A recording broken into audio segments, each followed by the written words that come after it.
It's James Laurinaitis saying things like it's been a long couple weeks because they're coming off the loss to Oregon in the bye week. Long couple weeks in Columbus. This team's ready to play hungry and play fast. They did not play hungry or fast. They played like a turtle who had just had lunch.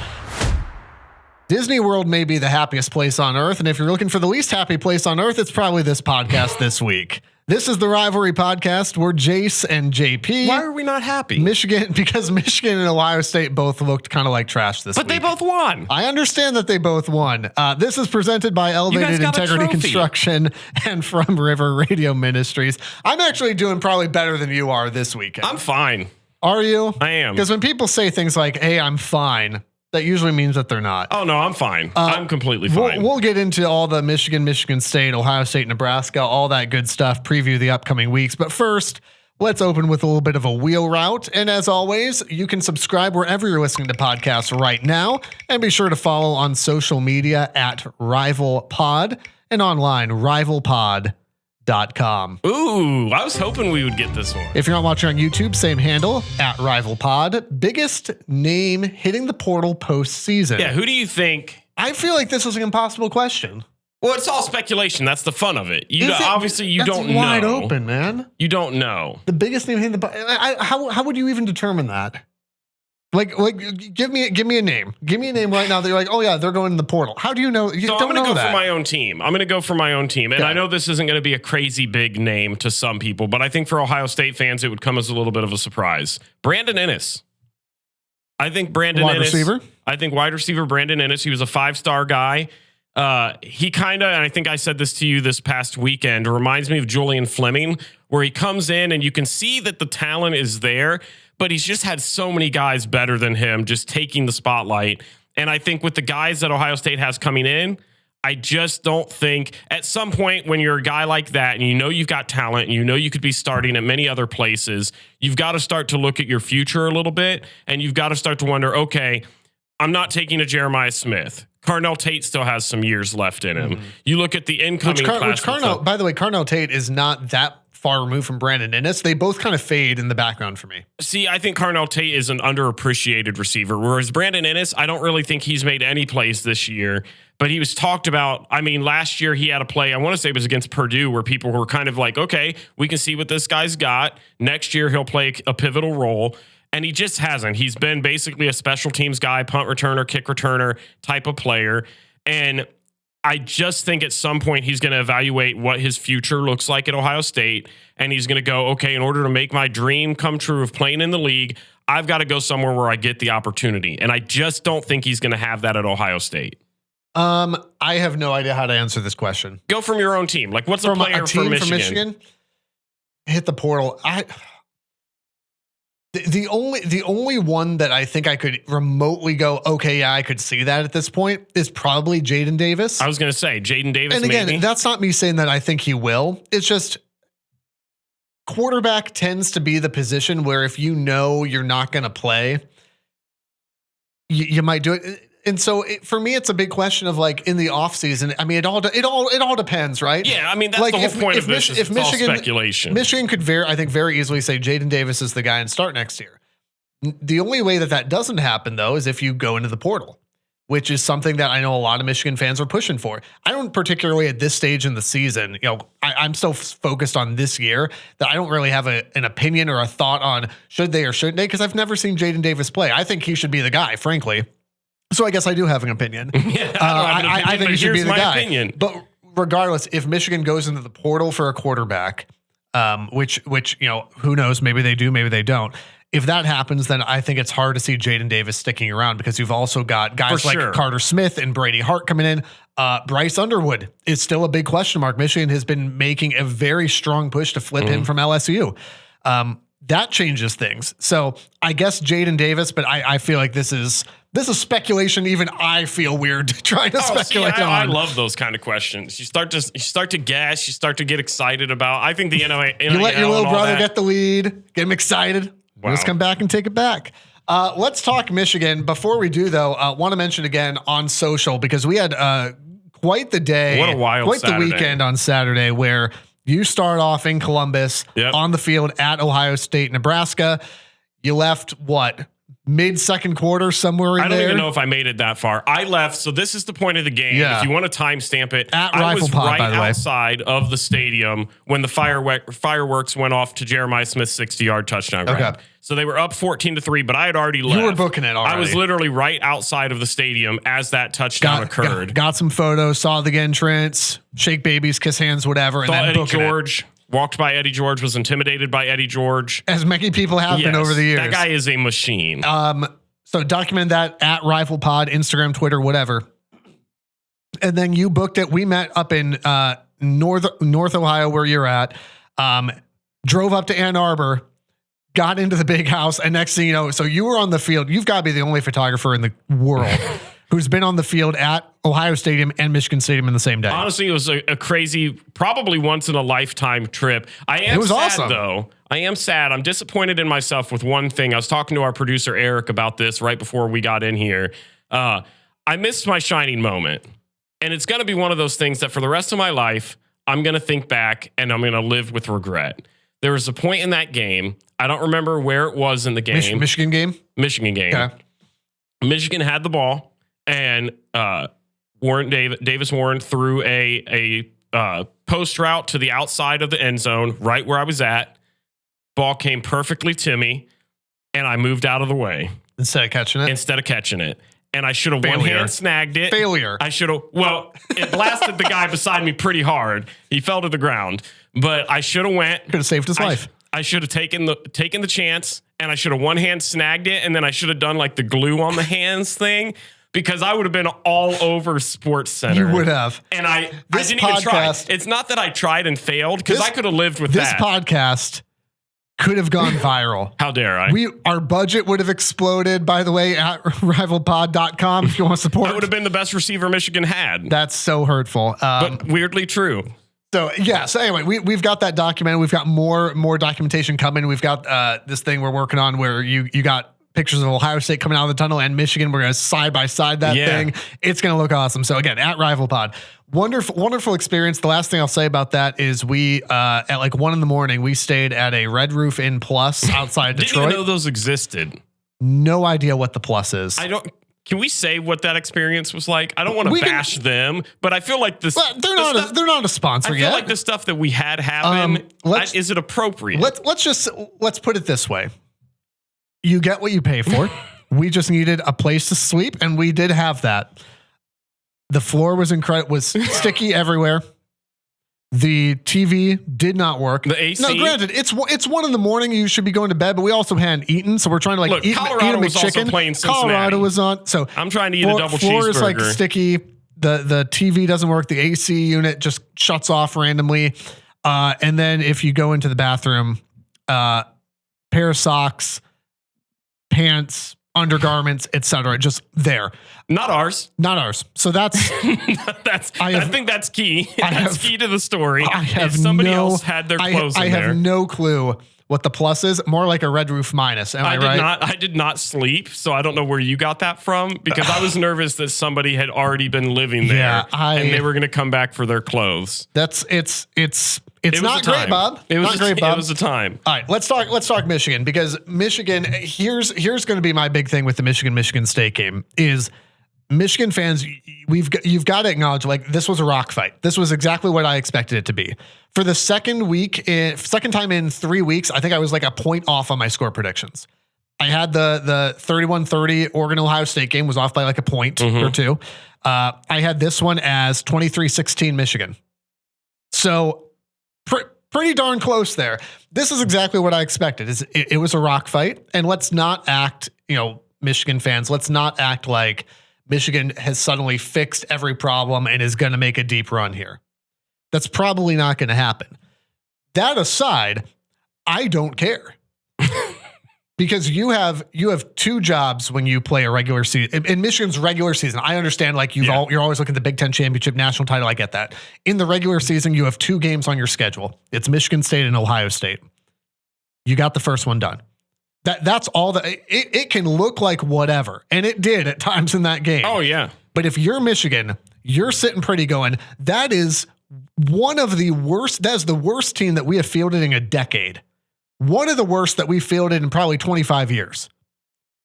You think it's one of the worst in a decade? I think this is the worst Michigan football team since 2014. Easily. I'd have to really go back. It's probably fair. COVID year, I don't really count as much of anything.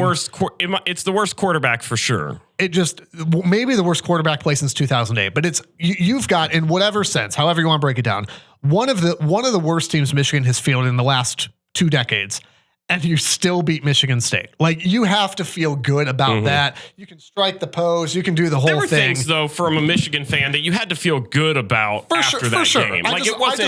I want to, as much as I'm obviously the Michigan side of this podcast, I'm going to see things through maize and blue glasses. I also want to think of myself as pretty rational too, and say, let's set the table and go, there's a lot of bad stuff still going on here, but here's the good stuff. There was actually some offensive consistency for Michigan. The game plan was good. In the middle section of that game, so starting late in that second quarter until probably mid fourth quarter. Yeah. 4 out of 5 drives ended in points. 3 of those drives were touchdowns. We haven't seen that much from this Michigan offense. Now you can still nitpick and go, you started with 3 straight punts, which can't happen. And that very last drive where Michigan had a chance to essentially just milk the clock and salt the game away. 3 plays and a punt to midfield. Like, that can't happen. Yeah. But again, if we're looking for positives, those 4 out of 5 scoring drives right there in the middle where Michigan got the lead and then kind of pulled away from State. Fantastic. Davis Warren played himself a really good game. Yeah. It wasn't exceptional. And he did, and that's the thing, is he's not going to be. Leading up to the game about what Alex Orji would do, and I thought the way that Michigan coaching staff had that team prepped offensively was actually exactly how you guys needed to go, because Davis Warren gave you guys, not that he's an exceptional passer by any means. I think we've seen enough tape to rule that out. But he made the plays that he needed to make. He was efficient. He kept control of the ball. There were 0 turnovers for Michigan. No turnovers. Which, if you would have told me that, no turnovers and no penalties. No penalties. A super clean game. Yep. He didn't have any turnovers, and then they brought Alex Orji in when they needed to run the ball and add that dynamic, and used him well. That is what Michigan offensively needs to do the rest of the year. It still will never look pretty, and it doesn't have to. But it got the job done against teams that you need to be able to beat. And we'll talk about that here in a minute when we talk about game planning for Oregon and really even looking ahead, of course, to game planning for Indiana and ultimately for Ohio State. You're going to need a very similar style of play from Michigan. So offensively, I thought Michigan actually overall played a decent football game. The gripe that I'm going to have, and I just frankly just don't have the energy to spend that much more time on this offense, is I thought Davis Warren played well. I thought Alex Orji played well. Colston obviously played very well. The game script, the play calling from Kirk Campbell is absolutely infuriating. Because again, you have those 4 drives, the 4 of the 5 drives there in the middle. The 3 opening drives that Michigan had were punts. I mean, punt. You had up until the late second quarter, you had 1 total yard. Up until the last play of the first quarter, Michigan was outgained 136-1. Because the reason, and some of that credit, by the way, needs to be on Michigan State. For sure. They had an 8-minute drive to open the game. Michigan had 1 drive in the first quarter, outside of they had like a play or 2 at the very, very end. They had 1 drive in the majority of that first quarter, 3 plays and a punt. They gained 1 yard. That can't happen. And so you're sitting there watching it going, oh, Michigan's about to get boat raced by this Michigan State team. Because Michigan State drove the field. Literally first drive, Michigan State goes right down. And credit the Michigan defense on there as well for holding them to what ended up being a wildly missed field goal attempt. Which seems to be the case for every time an opposing team goes to kick a field goal. That's like the 4th or 5th opening drive that a Michigan opponent hasn't hit. That's got to be like some record somewhere. It's fantastic. I'm too lazy to look into it, but I'm sure it exists. That can't happen. And the very last outside, not the drive that actually ended, but the drive where Michigan could have milked the clock down, was abysmal. You have finally you have got control of the football with 5 minutes to go, up by 7. You just need to get you need about 35-40 yards to milk the clock and be in field goal range to end this thing. And you did 3 plays and nothing. That cannot happen. Kirk Campbell is out of his depth, and it's so apparent. And yet, on the flip side, here's probably the best drive Michigan had of the game was up 9-7 coming out of the second half, where they ran Alex Orji on the left side and had a massive gain, immediately followed up by a Davis Warren flea flicker that, by the way, that's the best pass that man has ever thrown. Yeah. Dropped it in the bucket between two defenders. Followed again by Samaj Morgan from the Wildcat on a fake reverse that he kept. That's the type of stuff that I go, do that. And it's not that it has to be this wild creative thing all the time, but show me something besides Donovan Edwards up the middle. Like, you're going to have to open the playbook a little bit with stuff you can still execute. It's like Kirk Campbell just was in his shell, broke out and went, oh, wow, this is what this offense could be. And then retreated back in. And it's going to cost him down the stretch. So that's all I'll say about that. The big thing on defense was I thought the defense overall played a good game. They gave up a lot of yards, but again, you saw a lot of bend don't break type stuff from them. The Josiah Stewart strip sack at the end of the first half was phenomenal. Honestly, that was the momentum shift. It absolutely was, because Michigan State's controlled the game, and Davis Warren, to his credit, leads a touchdown drive after the offense had been sputtering. And then instead of just kneeling it out, which again, I'm a big advocate for teams trying to take their shots, especially if you've got Nick Marsh and Aiden Childs, whatever. And there's the Aiden Childs turnover machine. We had somebody in our YouTube comments talking about how 10 out of 10 times they'd rather take Aiden Childs and his turnovers than any of the trash that Michigan has at quarterback. And I would just like to revisit that comment right now and go, how about now? How about now? The thing that is infuriating for Michigan fans about the defensive performance, though, is the third and longs are just inexcusable. I don't have the stat in front of me. It felt like it was 10 out of 10. It probably wasn't. But the third down conversions that Michigan gave up early in the year, and I'm talking teams like Arkansas State, I can remember 2 or 3 of them on one drive where this team would be in third and long and they'd convert. And I thought, okay, that's a little bit concerning. It's now very concerning because Michigan State was able to just hand the ball off to Carter and he would just take it for 9 yards and get a first down. That can't happen. And it happened consistently enough that it became a real issue. You would get into 3rd and 12 and you would just automatically know Michigan State's going to convert this because Makari Page had about 8 missed tackles. I think Michigan had 18 missed tackles in this game. That's not going to work against Oregon. It barely worked against Michigan State. So the fundamentals that Michigan's defense are showing, it's not good. And that's what's tough is you've got these great elements of the performance where guys like Jair Hill, again, Michigan playing without Will Johnson, by the way. Jair Hill shut down Nick Marsh. I think Nick Marsh talked about it after the game. Four for 40, something like that. Yeah, he had the one play towards the end to get the touchdown, which was a great play. Was fantastic. A phenomenal play. That was the only time I even remembered hearing him do something. And credit Michigan's defense for that. And that's what makes this defense so infuriating and so confusing is you can see the really good stuff is really good, but the really bad stuff is really bad. And the missed tackle thing, we also had a number of times where Kenneth Grant dropped into coverage at one point, and I'm going, wink. That is a 325-pound man. What is he doing in coverage? Mason Graham would get lined up on edge, and Michigan State would just run Carter up the middle. Yeah, because that's your All-American. Why is he on the edge? Just stuff like that, again, coaching staff misusing talent. Kirk Campbell, Wink Martindale should not have jobs at the end of the year, period. Let's talk about Oregon, though, because this is... Yeah, the number 1 team in the nation coming to Ann Arbor. Only, 13 and a half? Or did it move up? It depends on the book you look at. And again, not recommending, we're just saying, like, it depends on the betting book you look at. I've seen 13, 14, and 15 and a half. All of those too low. Because we talked about this on the drive back where I said I would guess that it would open at 23. And I thought it was a little bit low. I would have guessed 23. I thought probably 25, maybe even 27. I would have thought a lot closer to what Ohio State and Nebraska opened as. Yeah. And again, I for whatever reason, it's not that. Maybe people know something I don't know, but I've watched Michigan every single game this year, seen them on TV, seen them in person, like all that stuff. And I go, I don't know what we're watching. Because I've also watched Oregon play multiple games this year. I obviously watched the Ohio State game incredibly closely.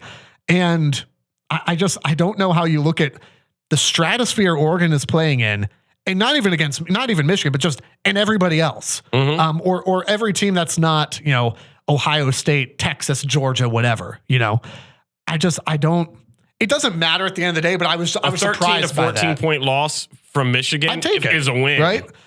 Here's going to be my big, and this is not going to be a great X's and O's analysis, but I really am going to hang my hat on. This is the big analysis that I want for Michigan on Saturday, because whether it's 15.5 or 25.5, this is what I want for Michigan. This is an opportunity. It's a rare one in college football for you to play with no pressure. There is no pressure on Michigan in this football game. All the pressure is on Oregon. And again, that's a blessing and a curse, right? Because over the last 3-4 years of Michigan football, Michigan has been playing at elite levels of football. They went 41-3 over the last 3 seasons. They've won 3 Big Ten titles. They won a national title. That comes with pressure. When you're not losing, when you're winning football games, you're top tier in the country. Every single game is pressure on you. So it's unenviable in the sense that Michigan is a 5-3 football team, not going to make the playoffs, no postseason, maybe a postseason bowl game or something, whatever. So it's unenviable in that sense, but also it's kind of nice in this sense. You get to play this game incredibly loose. Yep. Because what do you have to lose? This is the number 1 team in the country coming into your building. That doesn't happen all the time, nor does it happen with you as a massive underdog. Yeah. Now, I want to clarify too, when I say, hey, I want him to play loose, I'm not talking about let's drop Davis Warren back 45 times. This goes back to what we talked about just a few minutes ago, where I want to see, for the love of God, Kirk Campbell be creative, but creative in things that you can actually run. Of a Davis Warren flea flicker, that's creative. It's not insane. A Samaj Morgan Wildcat, okay, cool. Like a few little wrinkles here and there, but but also your bread and butter identity is running the football. It's Kalel Mullings, right? Or it should be Kalel Mullings, the Alex Orgy, like stuff like that, where I was telling somebody on Twitter at Rival Pod, I said, there's a path to victory for Michigan to win any of the games remaining on their schedule. Now, granted, the path is filled with poison ivy and razor wire, but there is a path, and the path is pretty simple. It's you do the things that you are good at, and you do them efficiently. You don't commit penalties. You don't take. It's the Michigan State game a little bit. No penalties, no turnovers. Creatively within the bag of stuff that you can handle, and it's going to take a couple OG classic smash mouth football Michigan drives. You're going to need at least 2 where you take 8 minutes off the clock and ending a touchdown. That's the path. That doesn't mean that that's what's going to happen, but that's the path if you're Michigan. Yeah, this is one of those games where I don't think Michigan ends up winning at all, but I do think there are some factors that will help make it a little bit closer than I think people are probably giving credit. No, I'm not along the lines of the 13.5. I still think that's low. But I do as well.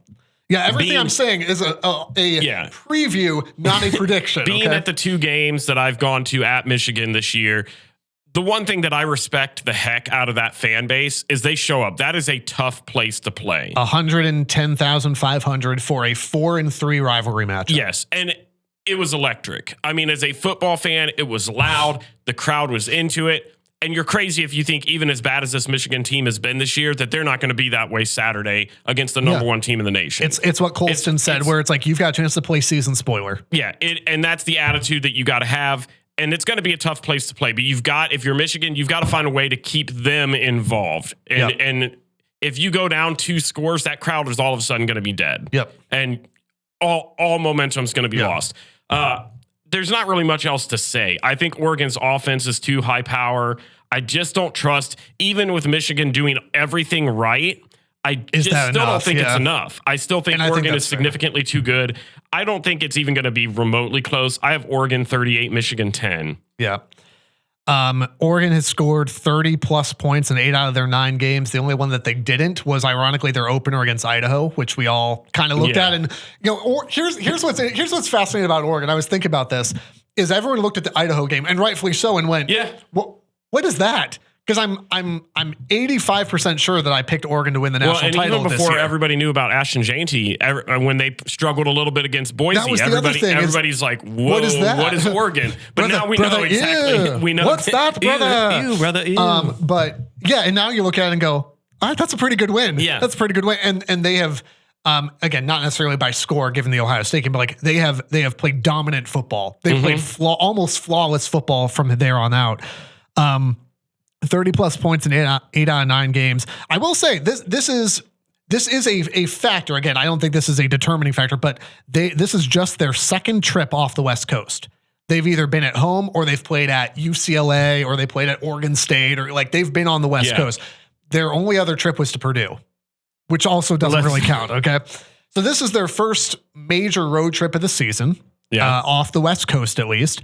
Michigan remains an intimidating place to play, especially if the team can kind of weather the. But it might help them a little bit stuff. that it is a little bit later of a game. It's not a night game, but a 3:30 start might actually help the team having to travel. It's not 9 a.m. Yeah. Well, but I mean, if you're traveling from across the coast, having a little bit later of a start might help you to get back into your routine a little bit easier. And to be honest, it's going to be a cold one. It's going to be cold. So like these are not determining factors, but these are things that if you're Michigan and you're going, we're going to have to go on a couple real long drives. It's almost the Michigan State phenomenon, right? Where Michigan State took 8 minutes off the clock on that opening drive. Yeah. It's just got to end in a touchdown. You're going to need a couple, like these are all things that will help. At the end of the day, though, I just think Dylan Gabriel is, in my opinion, I know some folks would say Cam Ward. Dylan Gabriel's the best quarterback in the country. I don't know that he's the Heisman winner. No. Because I'm still Ashton Genty. But I think Dylan Gabriel is, he is one of, if not the best quarterback in the country. And Michigan's, schematically, like in addition to like, hey, play loose and like, you need your offense to go on drives. The Michigan pass rush is going to have a big determining factor in this game. It's going to have to be sound, because we even saw with Ohio State, like if you can't get home, that's a problem. If you get through the line, but you let him get outside you, you're toast. You're paying. I just think he's too good. 38-17 is what I've got for Oregon. We've been weirdly close all season long. And again, I want to be exceptionally clear here. Like when I'm previewing the game and saying, here's some good things I'm seeing from Michigan, here's the pathway. That's a preview. That's me telling you, here's what Michigan would need to do. And it's not me saying it can't happen. Yeah. The prediction is me saying, this is what I expect to happen. Michigan could win this football game. I just think you would have to be just the homer of homers to predict that in good faith. At 38-17, because I just don't think Michigan can hang with them for. There is for one thing quarters that we've not mentioned yet that might be a little bit tricky of a situation for Michigan going forward. So Tuttle officially announces his retirement from football, which is the UCL repair in his throwing arm. He said is still not better, which and frankly, we're kind of curious. Which frankly may account for some of the turnover trouble. I'm not going to speculate on that, and also. I mean, I think the reason that he was out this past week was he had another concussion, which would be his 5th. Yes. And so he is medically saying, I can't do this. Right call. Only he can make that decision, and we wish him the best. And, for as much as, he was at Indiana, like he was on this team last year. He's going to retire a national champion, and that's not nothing. And so wish him the best as he moves forward too. Yeah. And that's what I was going to say. I think that makes it a little bit more interesting now with the quarterback room. Does that have any implication on a Jaden Davis getting any sort of playing time now that you're down a quarterback? Well, and now that you're inside, I think you're inside the red shirt zone too, right? Where now you've only got 4 games left. You're not going to worry about the red shirt. But also, again, given the way Davis Warren played, you're going to start him again, and you're going to insert the Alex Orji package. That's the clear move going forward. Is you're going to see exactly what they did this past Saturday in every game going forward. But if something goes down, if let's say Davis Warren or Alex Orji goes down with an injury or starts turning the ball over significantly too much again, does that open it back up? It's just something interesting that I was thinking about after I saw that announcement yesterday. The last thing we'll say real quick, and then we'll move to Ohio State, is just mention in passing. You have the teams clashing at the end of the game in Ann Arbor. Yeah. There's a lot of talk about, well, did so-and-so do this thing? And what about this? And who started it? But someone gave this analogy, and I thought this was great. He said, this is very much a sibling rivalry where it's like, yeah, somebody did something and then somebody else escalated it and then someone else took it even further, and then enough. Stop. And I will also give credit because I thought this was a good point brought up by some of the beat writers as well. The way that Sharon handled it, the way that Jonathan Smith handled it, fantastic on both sides. Going, yeah, we're not going to do that. It is a good diffusing of the situation. I know the Big Ten is looking at it to try to determine a couple things, and that's all we'll say on that because, again, these grainy videos filmed with a potato is not going to stir me one way or the other. Michigan gets the win. At the moment, that's all I care about. Maybe you do feel a little bit though, like Jonathan Smith and Michigan State, where you know what you're doing isn't working and you need to transfer in some help. Our friends at Elevated Integrity Construction are the portal to a successful project. Our friend Aaron and his team, they've been doing this a long time. They'll communicate openly and honestly, leave you wowed at the finished product. Home, church, or business build, go with the folks with integrity in their name. ElevatedIntegrity.com. We're also very excited to be part of the Varsity Network this season, powered by Learfield. The Varsity Network is a must-have for every college football fan. It is free to download in the App Store and Google Play Store. You can enjoy live college football games, podcasts just like this one. Search for your school or search for the Rivalry Podcast in the Varsity Network app. We already mentioned at RiflePod across social media. If you would like to support the podcast, we've got some fantastic shirts at rivalpod.com. I'm wearing one right now. We've got them in both team colors for whatever suits you best. And if you'd like to just give a gift and say, hey, like, appreciate what you guys are doing, want you to have a little bit of extra budget as you head into the postseason, that gives us a lot more opportunity to cover things in the postseason. So thank you for considering doing that, either through buying a shirt when you click support at rivalpod.com, or same location, you can do the, it's called Buy Me a Coffee. It's basically just, hey, I want to throw $5, $10, $50 your way. Yeah. Same location, rivalpod.com. And we really do appreciate all of your support.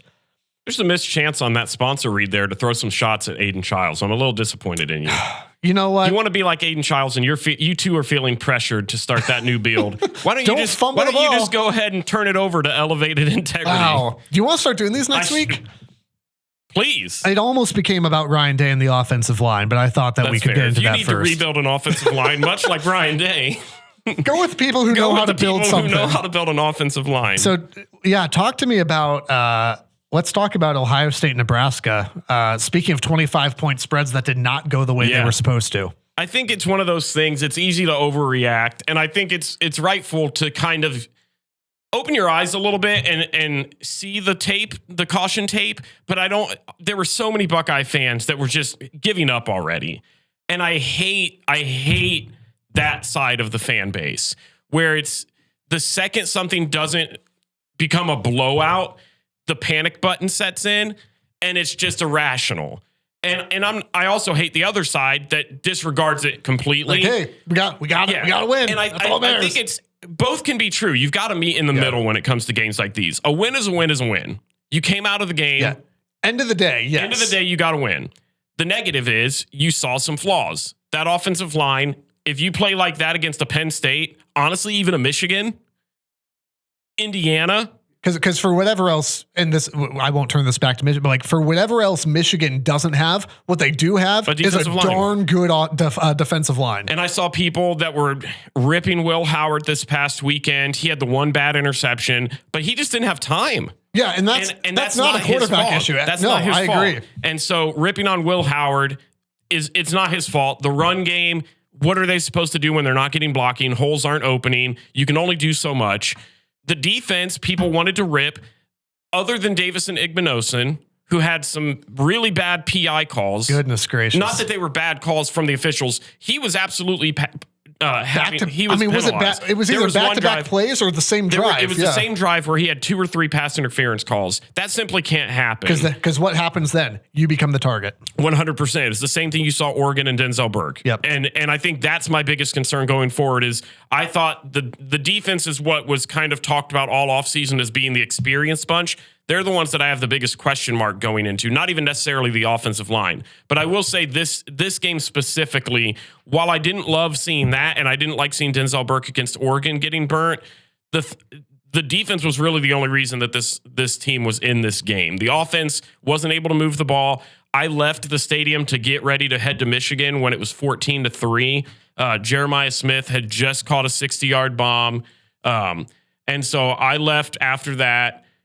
And the defense is really it was that bend not break mentality where the stuff at the goal line, stuff at the goal line, half yard line. I mean that, and again, it's hard to project because if he gets in, the whole dynamic of that game changes. So I even hesitate to say, well, look what would have happened if.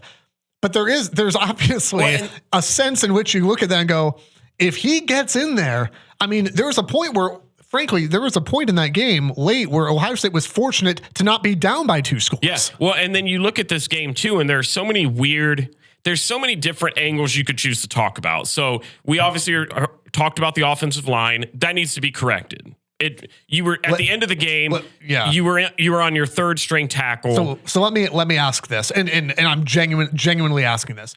How do you fix that? Because to me, at some point, that's just a depth issue. I mean, and I think that's what it is. Zen Michalski, whether he's, I don't know his injury status. Maybe you do, but Michalski is not the answer either way. No. So you are now going down to, you're going to Luke Montgomery, or you're moving a defensive end around, I mean, whatever hodgepodge you string together has got to be a concern with, you're about to see Abdul Carter coming off the edge. You're about to see Mason Graham and Kenneth Grant and, Josiah Stewart.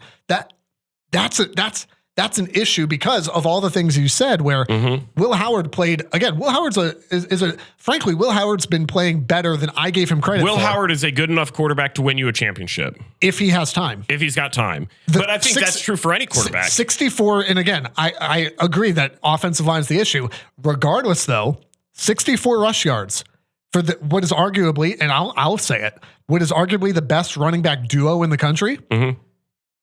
Against Nebraska, that is inexcusable. At some point, there's just no excuses there. For me, it's the lack of focus. You're coming out of a bye week, and I think a lot of the way the offense looked was because of the offensive line.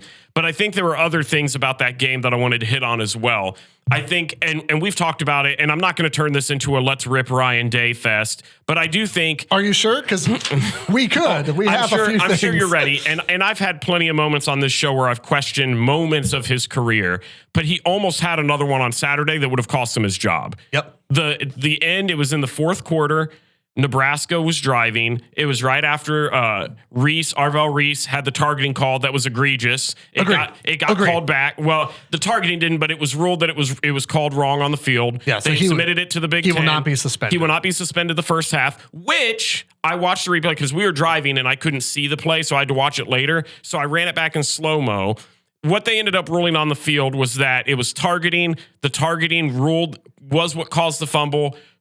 They tried to say he was down. If you watch that replay, he's not down. He's not down. If that play gets called the correct way, it's a fumble. Ohio State gets the ball. They win this game a little bit cleaner, and nobody's really discussing this. But that, to me, was a pivotal call that could have cost Ohio State this game. Yeah. That's not even the main point. Yeah. The point is, you can't end up in that situation. After that happens, Ryan Day gets upset, bumps into a ref, throws his headset at the ground, picks up an additional 15 yards on top of it in a moment where you couldn't give up another 5. Yeah. And you give up another 15 Yep. and put your team in a deeper hole. There are moments like that in Ryan Day's career where I look at him and I go, those are the things that are going to cost us another championship. And I will hang my hat, and you can call me a sore loser. You can say whatever you want. I don't really care.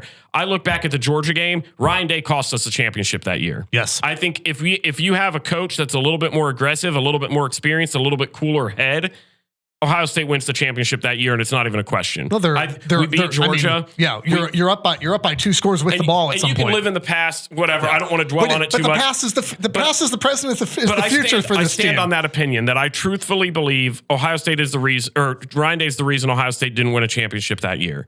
And then you look at it this year, and I go, okay, this next weekend is Ryan Day and Ohio State's job on the line, and that's going to sound obvious, but you look at Penn State and you go, okay, outside of the Ohio State game, their schedule's easy.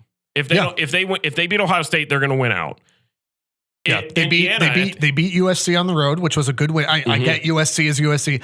Beating USC on the road was a good win for Penn State coming back. And you're right, they have got nothing else. They don't, given the year that they're having, I get it. They don't play Michigan this year. Nope. So you have 2 big games, and you're about to play it, and you get it at home. And then the next one that Ohio State has is against an Indiana team who's looked darn good.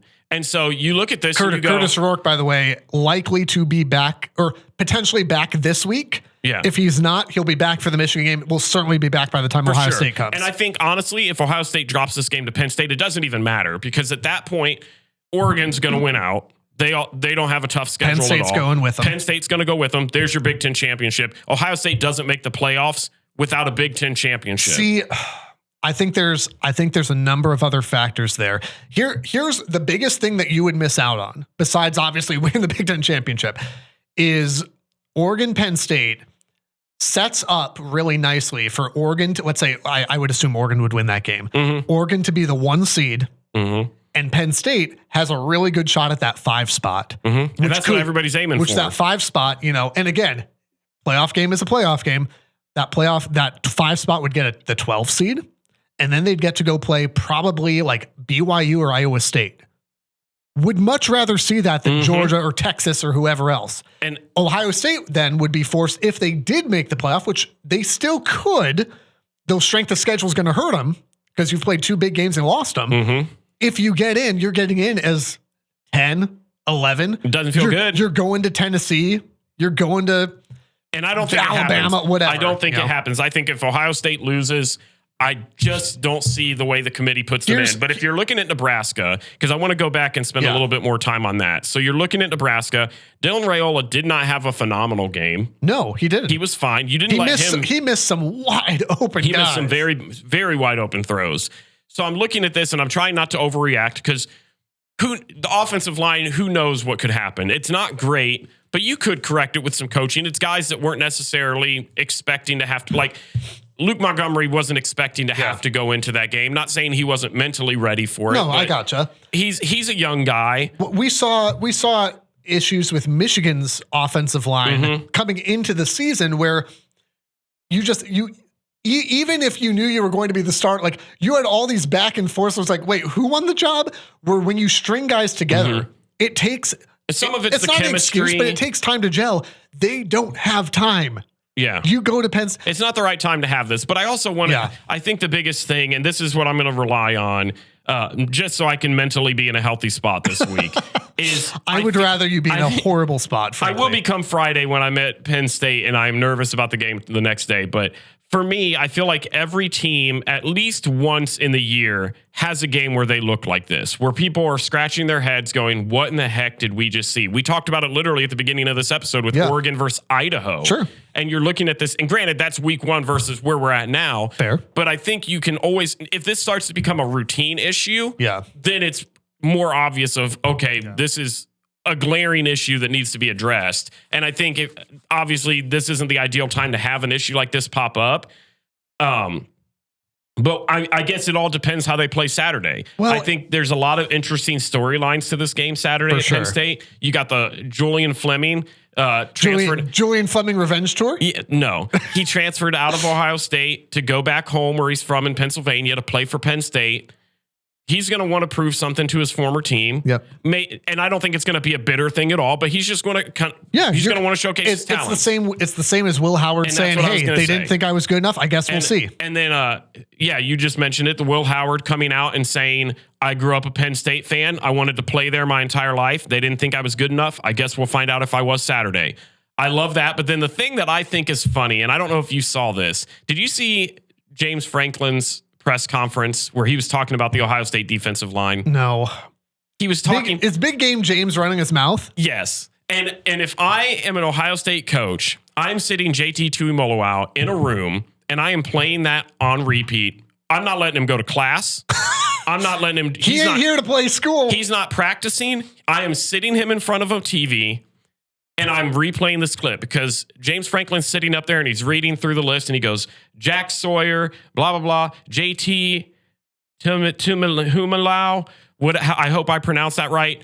James, you know who that man is. He plays one game every year and it's against you. You know, you've seen the tape. You're going to sit there and act like you don't know. That's the good news for Ohio State is JT's going to have his annual Penn State game and then slink back into the shadows. I just think, and there were people defending it where they were going, you think, why does he need to know his name? He's the head coach, and that guy has been Penn State's biggest problem. You should know his name. Big Game James. Here's what I'll say, though. Bulletin board material. Here's what I'll say, though.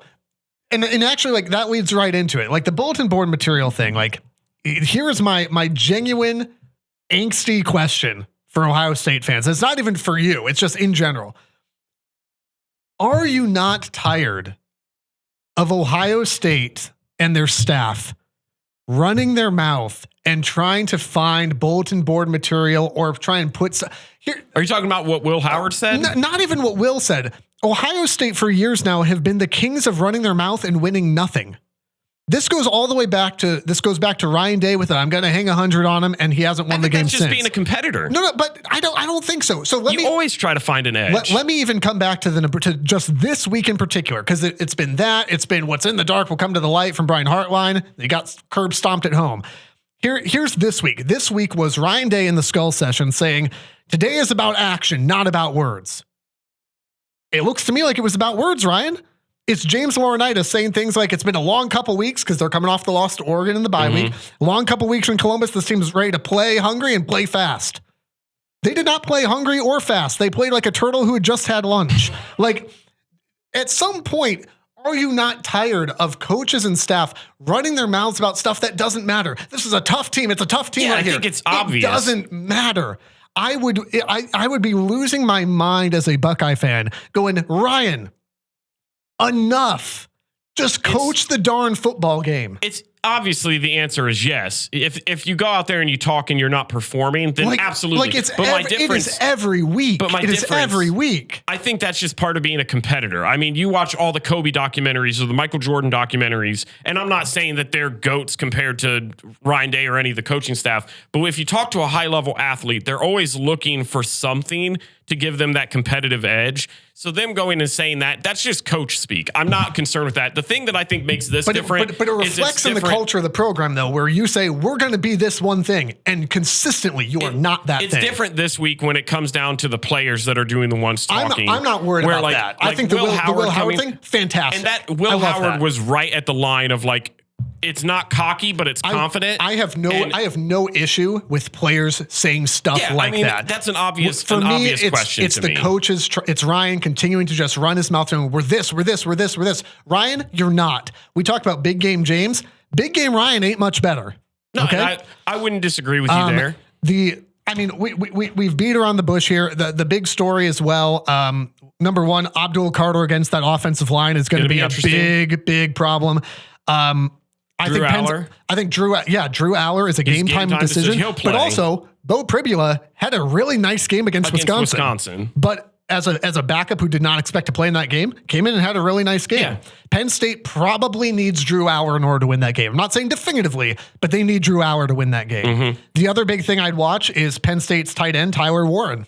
He carved up USC. Tyler Warren against the Ohio State defense, that's going to be a big one. He's going to have to show out and have a really good football game. For me, the offensive line issue for Ohio State is an issue we've known about for a calendar year now that was not really addressed in the portal. They got Seth McLaughlin. That's fine. But he's been great. But the rest of this issue was not really addressed in the portal. They are now down a starter, I guess technically now even down a backup. Potentially. I don't know the status of I don't think this MacGyvered offensive line can hold up against Penn State. Give me Penn State 23-21. I just don't see it. We are pretty close. My prediction, Ohio State 27, Penn State 21. I know Drew Allar, he does this every single year, and I'm not going to rip into him because I am very superstitious when it comes to this. But he has these games in the regular season against teams that he should, where he plays well. And then when he gets into big games, he just doesn't perform the same. And you can throw back to USC this year. USC's not the USC that we all know it from the past. For sure. They're a average Big Ten team. And he played all right. He played well. Drew Allar played fantastic. He played well. The rest of the team, they started very slow. He played well. But to me, until he does that against... even if he did it against a Michigan this year, which you won't have the chance, I still, because of who Michigan has been this year, it wouldn't hold the same weight. If he goes out there and plays against an Oregon or an Ohio State and really balls out, then I'll start to become a Drew Allar believer. There's a reality where Michigan and Ohio State, it's kind of the arm wrestling or kind of the fist meme, where they're just it's being Penn State's kryptonite. Michigan and Ohio State have been kryptonite for Penn State. I don't think Penn State's beat Ohio State since 2018, 2016. It's been a bit. It was past 2016. Okay, so maybe the 2018, 2019 season where they blocked the field goal and whatever. Because that was at Penn State. So, I mean, it's been at least a good 5 or 6 years since they did it. I think I don't have confidence in Ohio State's offensive line. And ultimately, I'm going to say defense wins championships, and I think they've got it here. Let's wrap up. You will be at State College in Happy Valley, at Rival Pod, Instagram, Twitter, live coverage there. We're going to skip Rutgers to the Rose Bowl because yikes. It's bad. Things be bad. We don't have to watch a game this weekend. Give me that's a plus. real quick as we wrap up. I'm going to go first with my stupid genius upset pick of the week, which Navy should not have been. Should not have been. I'm going to go with a more low-key matchup here. Okay. I'm going to take Arizona at plus 6.5 against UCF. Okay. Colorado dismantled UCF a couple weeks back. I think Arizona is a pretty good football team still. I think they've got a lot of talent. I don't think UCF has much going for them. And I'm going to take the Wildcats. Low-key. I'm trying to get out of the top 25, do a little more low-key matchup. I looked into doing that. Give me Arizona. What do you have? Do you have something stupid? Well, it's called Stupid Genius for a reason. I have number 18 Pitt over number 20 SMU, 7.5 point dogs. I like that. Pretty safe. I know Pitt's starting quarterback, and his name escapes me, is questionable to play. But other than that, good choice. I still trust him. A lot of trust in the Pitt Panthers is not something that I thought we'd have as we approach I never November. root for Pittsburgh in anything until now. RivalPod.com to support the podcast. Be sure to follow at RivalPod. Thanks for subscribing wherever you're listening right now. The Rivalry is a production of River Radio Ministries. Want live updates from the show? Follow us on Twitter and Instagram at RivalPod. To learn how to support the show, shop our merch, and read our blogs, visit RivalPod.com. Make sure to follow us wherever you're listening now. And if you like what you're hearing, tell a friend so they can listen too.